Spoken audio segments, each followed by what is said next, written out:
আপনারা টাইটানিক জাহাজের নাম শুনেছেন? টাইটানিক জাহাজের 8 গুণ 10 গুণ বড় একটা জাহাজ আছে, আইকন অফ দ্য সি। আমি দেখে এসেছি।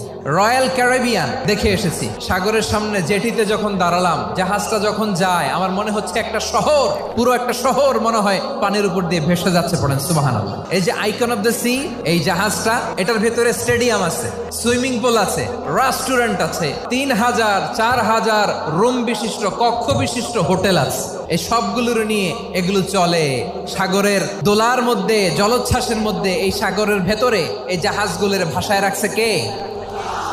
এই যে বাংলাদেশে যে গাড়িগুলো চালান, বেশিরভাগ গাড়ি আসে কিন্তু জাপান থেকে। হাজার হাজার গাড়ি একটা জাহাজ বহন করতে পারে। সূরাত বনী ইসরাইলের এই চমৎকার আয়াতের ভেতরে আল্লাহ তাআলা বেসিকলি মানব জাতির প্রতি তার 4টি স্পেশাল অনুগ্রহের কথা বলেছেন। 2 নম্বর অংশে আল্লাহ তাআলা বললেন, ওয়া হামালনাহুম ফিল বাররি ওয়াল বাহর, স্থলে এবং সমুদ্রে আমি তাদের জন্য চলাচলের বাহন দিয়েছি। সুবহানাল্লাহ।